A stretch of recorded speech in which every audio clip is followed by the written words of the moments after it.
Yo, what's up, boys? Partywaffles here, back again with another video for you guys. And today I'm coming at you guys with my Frost decay macros. These are the macros that I used to get rank 1 as Frost last season. So I'm going to share them with you. Hopefully it helps you guys out, shares you guys some, saves you guys some key binds, everything like that. Makes your life a little bit easier, but let's do it. So what I'm going to do is I'm just going to run from left to right, top to bottom, and I'm going to explain everything that I'm using. And I'm going to show it to you and how it functions. Again, all these macros are going to be in the Discord in the description of the video, so check it out there. There's a macros channel. So let's get into this. So again, we have a Lichborne heal in the top left. If you've seen the Unholy video, you probably already know about this, but I'm going to run through them again just in case you haven't seen it. So Lichborne heal, how this works, how this functions. If you have runic power, if you have the runic power when you press it, it'll just heal you 1 coil right away. If you don't have the runic power when you press it, it'll just function as a Lichborne. And that's basically it, right? If you want to keep healing yourself, you just spam that key. As long as you have runic power, you spam the key and it'll death coil yourself. Next thing we have here, I'm only going to go to the ones that are macros, right? The keybinds I'll just brush over. Cancel or a macro right here for the Lichborne. So what this is going to do is, if you have your Lichborne active, it's going to cancel it, right? It'll remove it. Why you would want to do that? So if you have Lichborne active on yourself, you can be shackled by a priest. You could be stunned by a paladin's wake of ashes. Not only does this cancel Lichborne though, this cancels blessing of protection, like bop from paladins, thorns, right? Because mages can steal your bop, they can steal your thorns. So say ret paladin bops you out of a stun, and you're fighting a mage. You want to cancel the bop, because the bop doesn't stop the mage's damage. It just stopped the stun, right? So you don't want the mage to steal the blessing of protection. So that's what that's for. Let's go. Nothing here. This is just my trinket one. Again, it's just, I'll show you. /use 13, right? So if I have this trinket on, it's going to show this. When I switch to the on use trinket, it's going to switch to that, right? So I don't have to keep dragging trinkets on my bar. It's just kind of like a quality of life improvement thing. Right here, same deal with this trinket, okay? It's just going to be /use 14, nothing crazy. So let me just drag that on there so I can show you guys. All right, so remorseless winter, nothing. Death grip, the death grip. So this is going to be a shift modifier, a shift focus modifier. So this is all that I use to play the game, okay? I don't use Arena 1, 2, 3. I only use Arena 1, 2, 3 targeting, okay? To like target 1, 2, 3 and focus. I don't have any specific abilities for 1, 2, 3. So it's just my targeting. So how this works for me is, say this is my focus target, okay? This guy right here. Let me mark him up. It'll make your life easier. So the star, okay? The star is the healer. I'm in an arena right now. The star is the healer. The skull is my target, okay? So what's going to happen is, if I press R, which is my keybind for death grip, it's going to grip my main target, okay? If I hold shift because of this macro right here, if I hold shift and I press R, it's going to grip the healer in.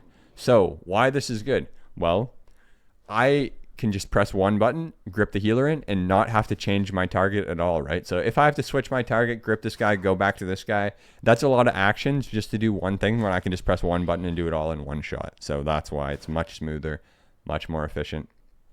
It's basically kind of like using Arena 1, 2, 3 for things. So mind freeze right here. Again, same deal. Let me see if I can find it for you here. Same deal, right? If I press Shift S, it's going to kick the healer. If I press S, it's going to kick my target. Like, watch. Boom. Kicks that guy. Didn't have to change the target. Nothing like that. One thing, though, that I would recommend, if you have a Razer Naga mouse, I would maybe not use kick and focus kick. I would use kick 1, 2, 3. If you have a Razer Naga, because you'll have a lot of keybinds for it. So it will make your life a little easier. I'll show you those keybinds, so just in case you do have one. So it's going to look like this, right? It's going to look like this. All you're going to do, Arena 1, and then for number 2, you're just going to put Arena 2, Arena 3. Boom. Simple as that. Just put those on an easy buttons to press, and then you can kick everybody simply, reliably, without changing anything. All right. That guy's Mog looks dope, just saying. But, sorry, a little distraction there. All right, let's go next. So, Chains of Ice, I have a mouse over macro for Chains of Ice. I don't really use it, so I'm not going to showcase it here. I showcased it in the Unholy video if you want it. The next thing we have is going to be Strangulate, which again, I'm not going to go too in depth. It's just a focus mod. So I press F, it strangs my guy. I press Shift F, it strangs the healer, right? Again, just a focus mod. That's all I use, right? So you probably understand them by now. The next thing we have here is Breath of Sindragosa, Empowered Rune Weapon. So we're going to have our Empowered Rune Weapon in the Blinding Sleet. But if you're playing a Breath of Sindragosa build, you kind of want to use the Empowered Rune Weapon during the Breath of Sindragosa. So this is kind of a Breath of Sindragosa one-shot macro right here. So it's going to pop the Empowered Rune Weapon. It's going to pop the Breath of Sindragosa. And Breath of Sindragosa is kind of good right now, so it might end up being the meta in PvP. I'm not sure if it is in PvE. It probably is, but yeah. So don't quote me on that for PvE, though. I'm not sure. I haven't looked. I just know it's really good in PvP, so I don't see how it would be bad in PvE. But it might not be BIS. But anyway, so there's a macro just for that, just in case. Let's go to the right. Not a macro, not a macro. Death and Decay. I have a couple different Death and Decay macros for Frost. So let's look at the first one, all right? Where is it? Cursor. Okay, so the first one here, it's just an @cursor macro. So if I have my cursor here, I press Death and Decay, boom. You don't have to click it down like you usually do, right? You just have it, simple as that. There it is. Nothing crazy. I don't have to hold anything at all. I literally just push the keybind where my cursor is and it goes down. So it's a little bit more efficient in my opinion, faster. Again, neither of these are no macro, no macros, no macros. I do have a macro on Obliterate. So what this is going to do is it's going to spam my Dark Command on pets, which is a taunt. So why this is good, okay? You're going to taunt the pets over to you. You can chill streak off the pets, which doesn't matter as much anymore because chill streak bounces off yourself, but it'll taunt the pets off your healer so the healer can go for a drink, right? In long dampening games, they can get a drink, stuff like that. So it has a little, it's not crazy, but it definitely has its uses. And let's keep going over here. Nothing. So blind. This one is super important, okay? This one is super important for Frost. It's really good. So what this is going to do is, if any of you guys, I'm assuming you guys kind of understand how Frost works, or you have a general understanding if you're watching this video. So Frost, generally the way Frost works is you're going to blind people, and then you're going to pop your stun, you're going to pop your Death and Decay, and you're just going to kind of do a big one shot, right? So the thing about that is, though, is after you press blind, you have a lot of globals to get out. Like you need your Death and Decay, or your Remorseless, your Death and Decay, possibly your Dragon too, depending how you're doing your go at the time. But it doesn't matter how you're doing it because it's going to help you either way. So when you pop the Blinding Sleet, the Remorseless, or the Empowered Rune Weapon is going to pop at the same time, which is going to give you more haste and rune regen to get the globals off that you need to get off while they're blinded before the sun goes off. Because there's a couple things you need to get off and you need to do it fast. So that's going to make your go smoother, all right? You're not going to have it for every go, but when you do, it's in there. But yeah, so honestly, using this, even if you're playing Breath of Sindragosa, if you use this, it's not that bad. Like you're going to use like a couple seconds of your Empowered Rune Weapon before you get the breath off, but it's going to make your go get smoother. So even if you have Breath of Sindragosa, using this is still good, in my opinion. If you really want to min-max, then you could just disable the thing and just until you breath, but I still think getting your go super clean will be more worth, actually. Death and Decay. This is a little different. So you're wondering, why do you have two Death and Decays? Well, this one, the first one is so that I can place it at range to stop a drink or something, or I can like throw it somewhere I'm about to run into. And then another one that I have, this one is for my go, right? So this is just, it just makes my go easier, right? I blind Remorseless D&D, but when I press this Death and Decay keybind, look, my cursor is way over here, right? This one, it just places it directly under my character. So I don't have to worry about cursor placement in the go. I don't have to worry about anything. I just press the button and it's right under me perfectly for the go. After that, yeah, that's pretty much that macro. Okay, after the Death and Decay macro, we have my kill macro. This one's important. So this is basically, this right here is my Swifty one-shot, okay? So what this is going to pop my Orc Racial. It's going to pop my 13, which again, my 13 slot is my damage trinket, which is going to be the on use for Frost.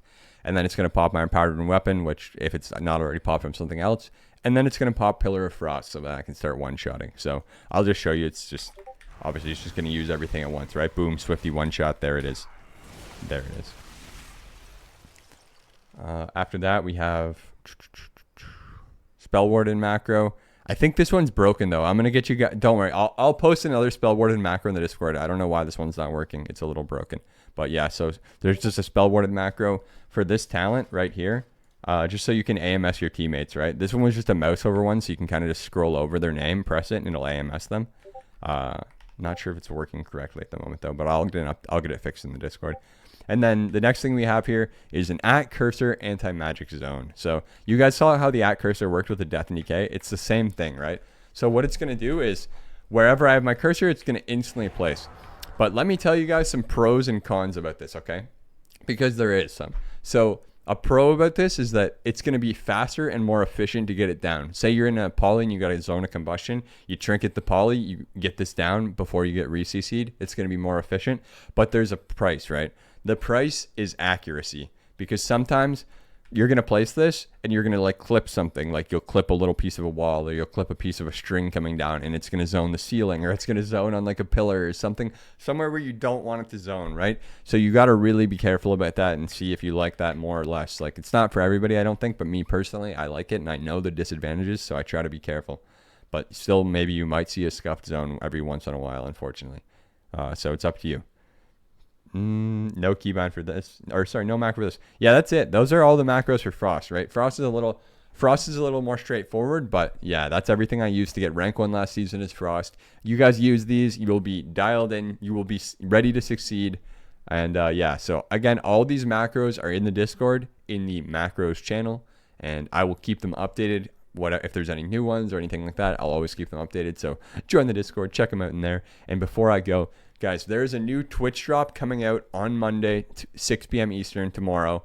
Twitch drop, Ghastly Charger, and if you gift 2 subs to a stream, you get a special pet you can never get again as well. So I will be live on twitch.tv/PartywafflesX tomorrow for both of those, and for the launch, and for everything. So check me out on the stream if you haven't seen it before. Subscribe to the YouTube if you're not already. Drop a comment and a like if this video helps you out in any way, and I will see you guys in the next one. Enjoy the War Within. Enjoy the video. Take it easy. Peace.